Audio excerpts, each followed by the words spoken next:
First of all, how does it feel to be out? A lot of people keep asking me that, and I really don't have a good answer. I obviously have a sense of relief that I'm home and I'm with my family and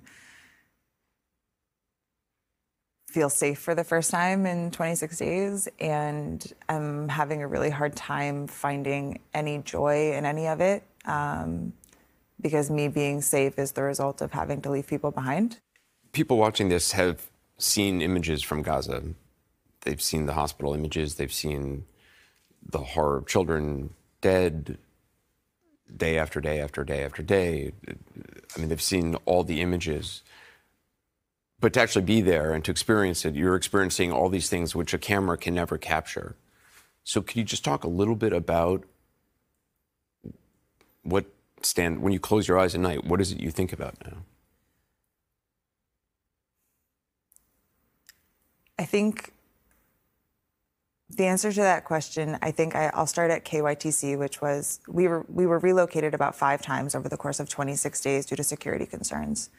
And one of the places we wound up was the Khan Yunis training center. We call it KYTC. That's when people had evacuated to the south. So you were in the south of Gaza at that point. Yes, when we went to below Wadi Gaza line. And by the time we left there were 35,000 internally displaced people living alongside us. There were children with just massive burns down their faces, down their necks, all over their limbs.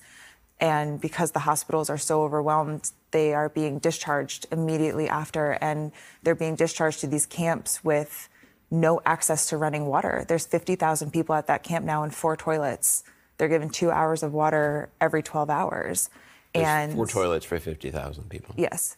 And that's where we were living too. And they have these fresh, open burns and wounds and partial amputations that are just walking around these conditions. And parents are bringing their children to us going, please, can you help? Please, can you help? And we have no supplies. When in situations where there are tens of thousands of people and it is a war and people can't feed their kids, things get strange very fast and things get tough very, very fast and people turn on each other. You saw that up close. At KYTC, the reason we had to leave was because we were starting to be harassed. Desperate people who are losing loved ones right and left are angry. And they would point at me and scream American walking past. And at that point, we had no idea what was coming in the next few days. And they would yell things in Hebrew to see if we were Israeli. They accused our national staff of either being traitors or said, you're pretending to be Arab. We know that you're just pretending to be Arab. Stop lying to us. And our staff had to defend themselves. And we said to them over and over again, you don't have to stay. We understand if you want to leave us. And they said, you are family too, and we're not going anywhere. Your staff, the Palestinians who worked for MSF or Doctors Without Borders, were concerned about your safety. We would have died within a week without them. They are the only reason we are alive. It's incredible that this took so long to get Americans, sick people, start to move through that Rafah border crossing. It's inexplicable. And we were desperate. We did a calorie count at one point based on our supplies and figured out that if all of us, there's 50 people with us living in a parking lot now, only ate 700 calories a day. If that's all we had 2 days of food left, and that's it. And our national staff took off. We had no cell service at that point, so we had no idea what had happened to them. There's bombs going off all around us because there's no safe place in Gaza. Even getting through that Rafah border crossing, what was that like? They didn't leave our side for a second. The national staff? The national staff. Because they feared for your safety, even at the border crossing. They made sure they were standing between us and desperate people. They made sure that they were talking to every official that they could find, trying to push us through, trying to get us on the bus, trying to get us out. And we're standing there and we're watching these incredible men who have sacrificed everything for us, who have sacrificed time with their families, their own physical safety, their own water supply they were giving to us. And we're watching them fight to get us across the border, knowing that we were not bringing them with us. And they didn't waver. Ibrahim was right in the front with our passports, fighting so hard to get us on. And we get to Arish that night and find out his parents are dead. they were losing family members and friends.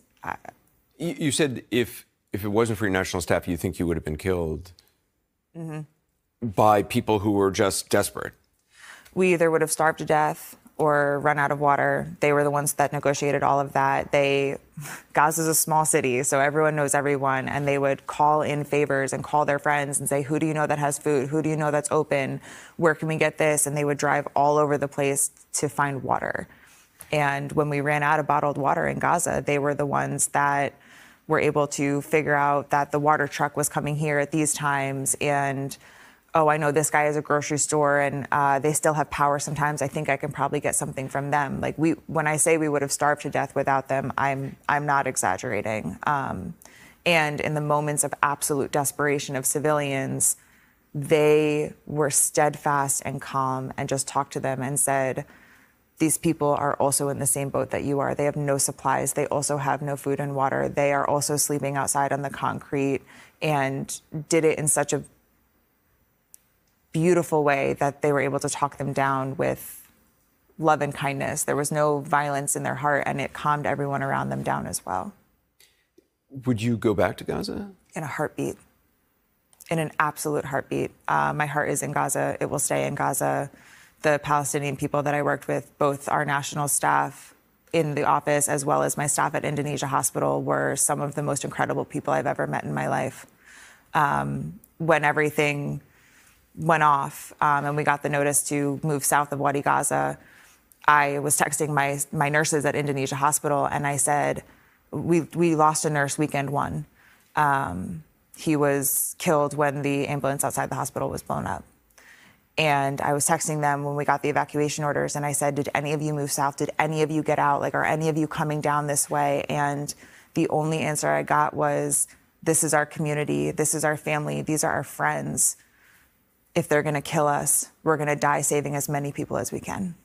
And I said, if I can ever have an ounce of the heart that you have, I will die a happy person. They were incredible.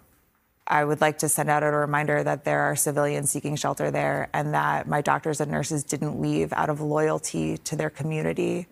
And I know that there is an idea being pushed right now that anyone that stayed behind is going to be considered some kind of a threat. And I want to remind people that the people that stayed behind are heroes. The people that stayed behind they know they're going to die, and they're choosing to stay behind anyway. You're talking about doctors, nurses in the hospital. I wake up every morning and I send out a text message and I ask, are you alive? And every night before I go to sleep, I send another message and says, are you alive? Well, Kelly, thank you so much for your time. Thank you.